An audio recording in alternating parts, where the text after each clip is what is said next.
Parlons bien, parlons romance. Je vais vous montrer quelques-unes de mes préférées.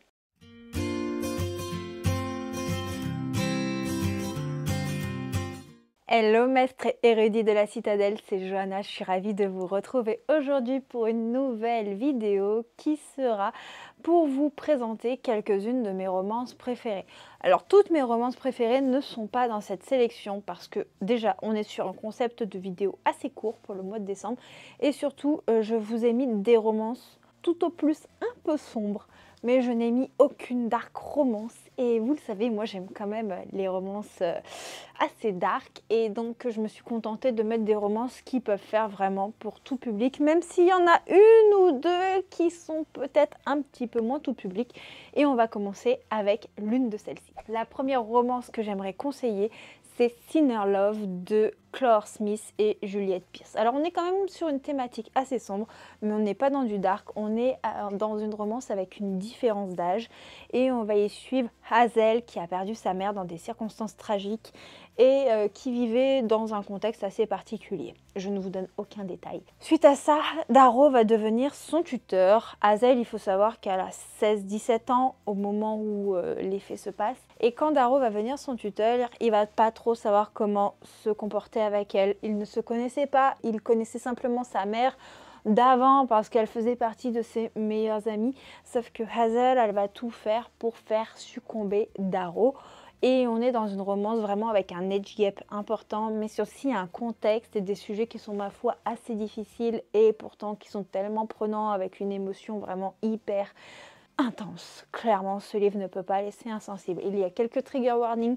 Celui-là est quand même pour public averti, même si on n'est absolument pas dans quelque chose de dark. Pour continuer avec le public averti, avant d'aller vers des thématiques un peu plus lambda, il y a Nos âmes tourmentées de Morgane Moncomble, qui est pour moi sa romance la plus intense, la plus incroyable. C'est vraiment mon livre préféré de Morgane Moncomble. Dans cette histoire, on y suit Azalée qui a également perdu sa maman. Elle va retourner dans la ville dans laquelle elle a grandi pour faire du tri et tout ça. Sauf qu'il faut savoir qu'Azalée, elle a été victime de choses assez compliquées. Et ça va refaire remonter des souvenirs très difficiles, mais aussi le fait que y en a certains qui l'aient harcelée dans cette ville. Et il va y avoir ce voisin qui va faire partie du groupe d'amis qu'Azalée avait et surtout qui va voir autre chose en elle. On est sur une belle romance de reconstruction à la fois difficile avec des sujets forts et la plume elle est tellement prenante, elle est vraiment poignante. Pour moi, si vous devez lire un seul livre de Morgane Moncomble, c'est celui-ci. En plus, aujourd'hui, ils ont refait la couverture et dans la nouvelle version, elle est bien plus jolie. Le suivant, je m'y attarde pas trop puisque je vous en ai beaucoup parlé ces derniers jours. Il s'agit de Si seulement de Magali Guimbert, une romance universitaire sous fond de Friends to Lovers avec une thématique qui est quand même assez dure, une romance dans le tome 1 qui vous détruit, un tome 2 qui vous reconstruit, enfin bref, je peux que vous le recommander. Pour continuer un petit peu avec du Friends to Lovers, il y a bien sûr Eleanor and Gray de Brittany C. Sherry, c'est également mon roman préféré de l'autrice et elle m'a dit que c'était d'ailleurs celui qu'elle avait préféré écrire lorsque je l'ai vu et je lui ai fait signer au FMR. Et là on est dans un Friends to Lovers avec une histoire de retrouvailles, de reconstruction et un parent célibataire.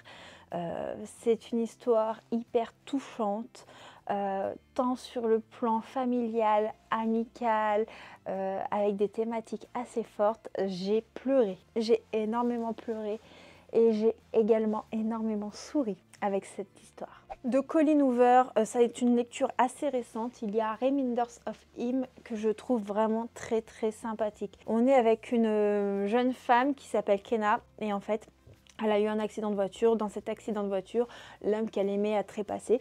Et il s'avère qu'elle était enceinte, qu'elle a accouché en prison puisqu'elle a été accusée d'homicide involontaire.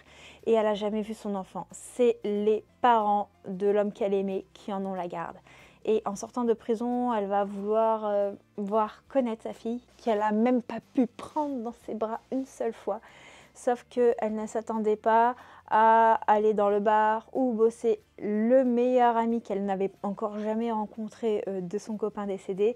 Et elle ne s'attendait pas à ce qu'il soit si proche puisque c'est le parrain de sa fille et ainsi de suite.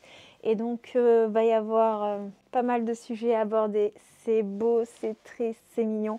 Et surtout, je trouve que cette romance traite de sujets qu'on n'a pas l'habitude de voir de partout. Pour rester avec Colleen Hoover, mon premier roman d'elle, celui qui m'a totalement convaincue avec sa plume, c'est Maybe Someday.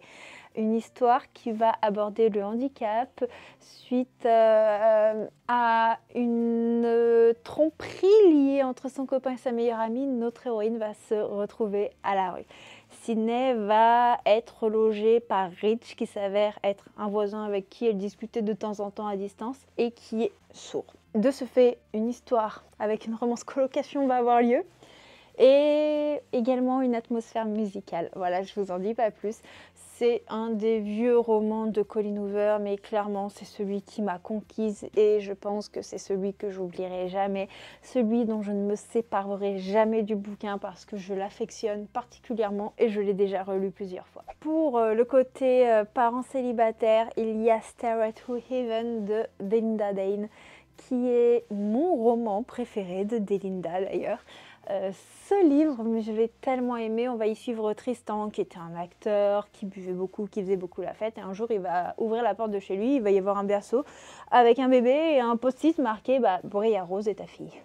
De ce fait, l'homme, il va mettre toute sa carrière entre parenthèses. Ciao, bye bye. Et sa fille va devenir sa merveille. Il va tout faire pour elle, il va ouvrir son studio de tatouage, mais il a besoin d'une nounou. Il a besoin d'une nounou de confiance. Et là, Heaven va arriver, comme par magie.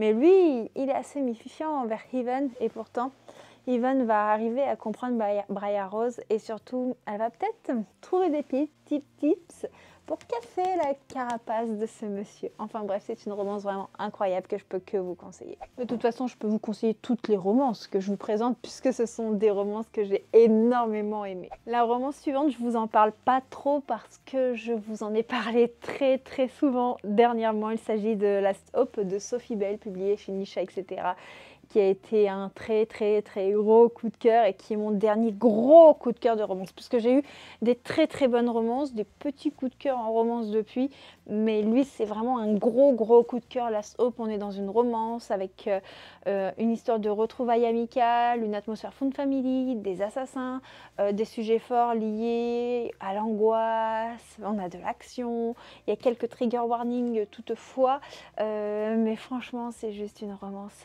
incroyable quoi. Incroyable.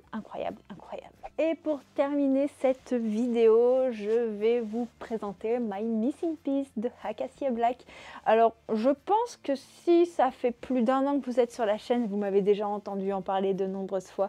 My Missing Piece, c'est vraiment une romance que j'aime de tout mon cœur, où on est avec un Friends to Lovers qui devient Enemies to Lovers avant de revenir un Friends to Lovers, avec des retrouvailles, des personnages qui ont un gros bagage dans leur passif, mais également au niveau émotionnel.